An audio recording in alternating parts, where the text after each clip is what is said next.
Oke. Assalamualaikum warahmatullahi wabarakatuh. Waalaikumsalam warahmatullahi wabarakatuh. Oke, terima kasih.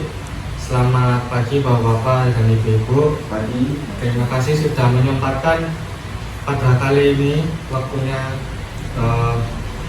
untuk LGD kali ini. Nah, saya di sini sebagai moderator dan akan langsung saja kepada asesor yang pertama. Baik, saya sebagai asesor yang pertama akan membacakan deskripsi masalah pada PT Semen Gresik. Pada PT Semen Gresik, tantangan utama yang dihadapi adalah bagaimana memenuhi standar lingkungan global sambil tetap mempertahankan daya saing di pasar yang semakin ketat.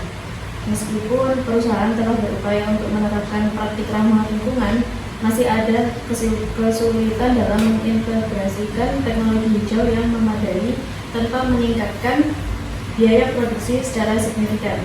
Selain itu, perusahaan harus menyesuaikan proses produksi dan rantai pasok untuk mematuhi regulasi lingkungan yang terus berubah, yang dapat mengganggu efisiensi operasional. Selain itu, ketidakpastian terkait investasi dalam inovasi yang berkelanjutan dapat menghambat kemajuan perusahaan dalam mencapai keberlanjutan. Oleh karena itu, PT Semen Gresik perlu merumuskan langkah strategis yang tepat untuk beradaptasi dengan tuntutan lingkungan global tanpa mengorbankan daya saing dan profitabilitasnya. Apa langkah strategis yang harus dilakukan perusahaan untuk memenuhi standar lingkungan global sambil tetap kompetitif? Jadi untuk langkah strategisnya kita ada 4. Yang pertama ada investasi pada produk hijau, di mana pengembangan produk inovatif seperti semen rendah karbon yang sesuai dengan standar lingkungan global. Dan yang kedua ada sertifikasi lingkungan, di mana mendapatkan sertifikasi seperti ISO 14001 dan Carbon Footprint label untuk menunjukkan komitmen perusahaan terhadap keberkelanjutannya. Dan yang ketiga ada kementerian strategis, di mana bekerja sama dengan institusi riset atau perusahaan teknologi untuk menciptakan solusi berkelanjutan yang lebih efisien dan juga terjangkau. Dan yang terakhir ada kampanye keberkelanjutan, di mana meningkatkan komunikasi permasalahan untuk menunjukkan nilai keberlanjutan kepada konsumen dan membangun citra mereka yang lebih kuat. Saya rasa itu saja saya kembalikan kepada moderator. Oke. Terima kasih kepada asesor dan Bapak Bidan. Oke, selanjutnya kepada asesor 2 dipersilakan waktu dan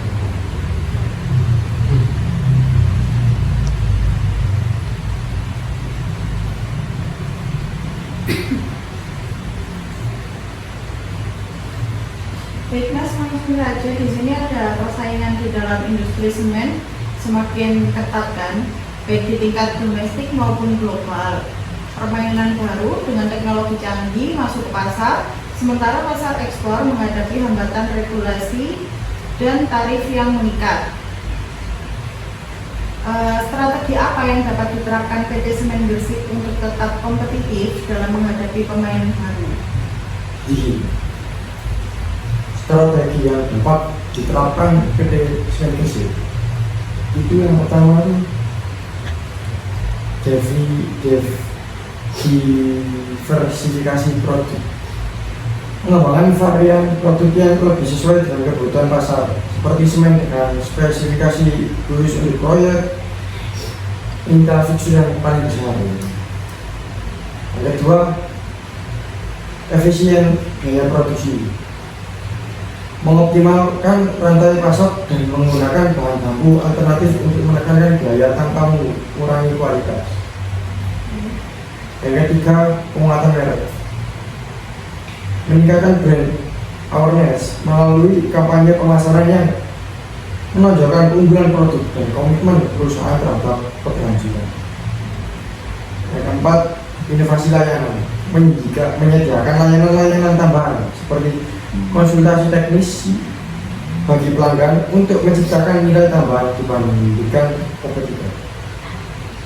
Cukup dari saya berkata.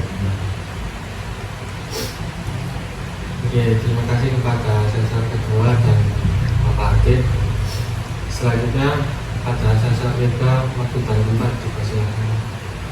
Jadi pada kerjasama industri itu berhasil meningkatkan efisien operasional sebesar 15% melalui teknologi ramah lingkungan. Namun dengan meningkatnya biaya energi dan bahan baku efisiensi ini perlu ditingkatkan lebih jauh. Di sisi lain, tuntutan berkelanjutan global semakin ketat mendorong perusahaan untuk mengurangi emisi karbon dan mengadopsi teknologi yang lebih hijau. Bagaimana perusahaan dapat mencapai efisien operasional tambahan tanpa mengorbankan komitmen terhadap keberlanjutan? Oke. Yaitu yang pertama kita memiliki 4 cara. Yaitu yang pertama optimalisasi teknologi, yaitu yang mengadopsi teknologi produksi yang lebih canggih seperti otomisasi berbasis IoT, Internet of Things, dan kecerdasan buatan atau AI.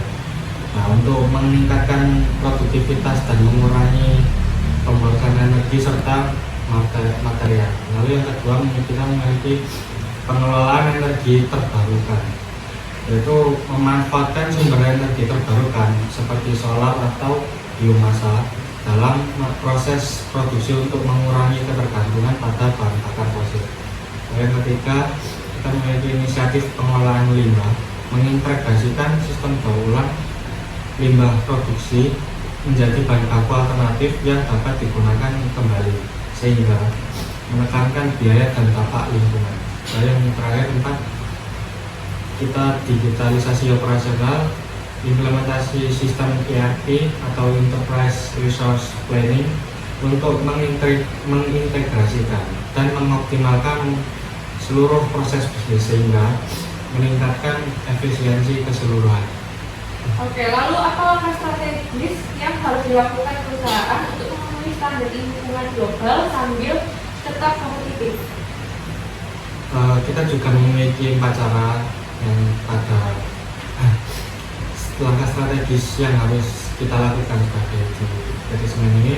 Yang pertama, investasi pada produk hijau, mengembangkan produk inovatif seperti semen rendah karbon yang sesuai dengan standar lingkungan global. Lalu yang kedua, kita memiliki sertifikasi lingkungan, mendapatkan sertifikasi seperti ISO 14001 dan carbon footprint label untuk meningkatkan komitmen perusahaan terhadap keberlanjutan. Dan yang ketiga, kemitraan strategis, bekerjasama dengan institusi riset atau perusahaan teknologi untuk menciptakan solusi keberlanjutan yang lebih efisien dan terjangkau. Lalu yang keempat, kita memiliki kampanye keberlanjutan, meningkatkan komunikasi pemasaran untuk menunjukkan nilai keberlanjutan kepada konsumen dan membangun citra merek yang lebih baik. Terima kasih kepada asesor ketiga. Lalu selanjutnya, kita lanjut ke sesi kedua. Kepada sesi asesor keempat, silakan waktu dan tempat dipersilakan. Baik, terima kasih Bapak Moderator. Sini yang ingin saya tanyakan yaitu pada perusahaan KWS sendiri itu meskipun efisiensi proses rekrutmen telah mengalami peningkatan, tantangan yang signifikan masih dihadapi dalam menarik kandidat berkualitas, terutama dengan keterbatasan sumber daya yang dimilikinya. KWSG seringkali kesulitan untuk menyesuaikan kriteria rekrutmen dengan kebutuhan yang terus berkembang, sehingga menciptakan kesenjangan antara keterampilan yang dicari dan dimiliki oleh calon karyawan. Selain itu, masalah turnover karyawan setelah direkrut menjadi perhatian utama KWSG. Tingginya tingkat pergantiannya karyawan dapat berdampak negatif pada produktivitas dan budaya organisasi. Oleh karena itu, perusahaan perlu mengembangkan strategi yang lebih efisiensi untuk mengatasi dan juga memastikan bahwa proses rekrutmen ini berjalan dengan efisien serta berkelanjutan. Lantas, bagaimana pandangan solusi Anda pada permasalahan tersebut? Baik. Yang pertama, saya akan mengusulkan untuk menarik kandidat yang berkualitas. melalui optimalisasi platform rekrutmen yang mana menggunakan berbagai platform rekrutmen online dan media sosial untuk menjangkau lebih banyak kandidat.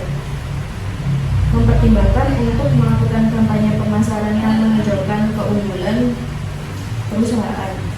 Yang kedua yaitu program referral atau mendorong karyawan untuk merekomendasikan beberapa kandidat yang berkualitas dengan menawarkan insentif yang telah dimiliki oleh perusahaan. Hal ini dapat membantu menemukan talenta yang sesuai dengan budaya perusahaan. Selanjutnya yaitu membuat sebuah acara webinar atau acara networking. Ya, dengan ini mengadakan acara yang memperkenalkan perusahaan kepada calon kandidat. Ini dapat menciptakan minat dan memberikan gambaran yang jelas tentang nilai-nilai KWSG. Selanjutnya menyesuaikan kriteria rekrutmen. Yang pertama yaitu menganalisis keterampilan secara berkala untuk mengidentifikasi keterampilan yang dibutuhkan sesuai dengan perkembangan organisasi, melibatkan beberapa manajer untuk menentukan kriteria yang relevan. Selanjutnya yaitu fleksibilitas kriteria, mempertimbangkan untuk fokus pada potensi dan keterampilan yang dapat dilatih, bukan hanya pengalaman sebelumnya. Ini dapat membuka peluang bagi kandidat yang kurang konvensional tetapi berbakat. Selanjutnya pelatihan dan pengembangan. Rancangan program pelatihan dan pengembangan ini memenuhi beberapa kriteria dasar sehingga mereka dapat belajar dan beradaptasi dengan cepat di lingkungan KWSG.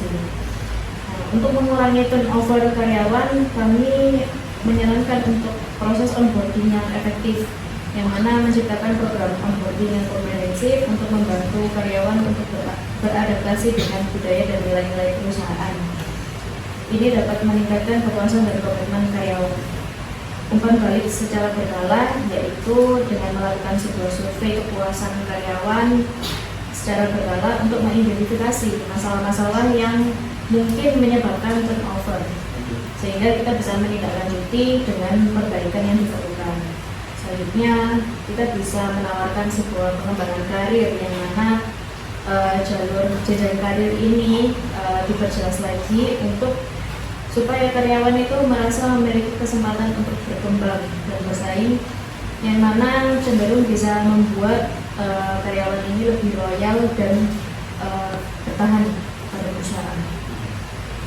Saya rasa cukup, saya kembalikan kepada Bapak. Terima kasih kepada sesor keempat dan Ibu Aulia. Silakan selanjutnya kepada sesor kelima. Waktu dan tempat dipersilakan. Terima kasih. Bagaimana pandangan Anda dari permasalahan perusahaan Anda? Ini pengeluaran yang tidak terkontrol dalam perusahaan KWSG yang mengakibatkan utang menumpuk dan gaji karyawan yang terbelakang tidak terbayarkan. Jadi sekarang di dalam perusahaan ini terdapat divisi mengontrol kas bank harian untuk memantau dana yang tersedia dan anggaran yang dibutuhkan setiap harinya. Di sini juga terdapat memiliki perencanaan keuangan yang lebih jelas dan terupdate agar tidak terjadi penumpukan utang, dan harapannya untuk gaji karyawan juga segera terbayarkan. Seperti itu kurang lebihnya, saya kembalikan ke Terima kasih kepada asesor kelima dan Ibu Dinda. Selanjutnya saya akan bertanya tentang masalah keuangan di PT KWSG. Terlihat memiliki masalah pada likuiditas. Ini tidak hanya mempengaruhi operasi sehari-hari perusahaan, tetapi juga dapat menghambat pertumbuhan dan ekspansi di masa depan. Untuk oleh karena itu penting bagi manajemen untuk segera mengevaluasi strategi keuangan dan mencari solusi untuk meningkatkan likuiditas, seperti pengelolaan kas yang lebih efisien atau restrukturisasi utang. Situasi likuiditas yang buruk memerlukan perhatian serius. Mengatasi masalah ini akan membantu PT KWSG untuk menjaga kelangsungan operasional dan membangun kembali kepercayaan di antar pemangku kepentingan. Lalu untuk masalah likuiditas, rasio lancar rendah. Rasio lancar PT KWSG berada di KWSG bawah standar industri, menunjukkan kesulitan di dalam memenuhi kewajiban jangka pendek akibat tekanan inflasi. Lalu ada kesulitan pembayaran utang, ketidakmampuan untuk membayar utang jangka pendek tepat waktu yang dapat mempengaruhi reputasi perusahaan dan kepercayaan pemangku kepentingan. Lalu bagaimana solusi yang bisa Anda ambil untuk meningkatkan masalah likuiditas yang ada? Baik, untuk meningkatkan likuiditas itu telah Anda sebutkan yang kemarin restrukturisasi utang itu yang pertama itu ada negosiasi ulang cara pembayaran. Perusahaan dapat melakukan negosiasi dengan kreditor untuk memperpanjang jangka waktu pembayaran utang atau mendapatkan suku bunga yang lebih rendah. Hal ini dapat membantu pengurangan beban keuangan jangka pendek, memberikan uang bagi perusahaan untuk memperbaiki arus kas. Terus yang kedua bisa dengan pengurangan utang. Dalam beberapa kasus, perusahaan juga dapat meminta pengurangan jumlah utang yang harus dibayar sehingga beban utang menjadi lebih ringan. Terus ada lagi pengelolaan kas yang lebih penting, lebih baik, seperti sistem pengelolaan kas, mengimplementasikan sistem yang memungkinkan perusahaan untuk memantau arus kas secara real time. Ini mencakup penggunaan perangkat lunak akuntansi atau manajemen keuangan yang dapat memberikan laporan arus kas yang akurat. Terus yang terakhir juga ada penjadwalan penerimaan dan pembayaran. Jadi itu bisa merencanakan kapan dan berapa banyak uang yang akan masuk dan keluar dari perusahaan. Dengan penjadwalan yang tepat, perusahaan dapat menghindari kekurangan kas dan memastikan bahwa ada cukup likuiditas untuk memenuhi kewajiban pembayaran. Cukup saya berikan ke moderator. Terima kasih kepada Ibu Nana. Jawabannya sudah cukup memuaskan. Baik, sekiranya sudah selesai untuk IGD kali ini, saya tutup. Apabila ada salah kata dan perilaku, mohon maaf. Assalamualaikum warahmatullahi wabarakatuh. Waalaikumsalam warahmatullahi wabarakatuh.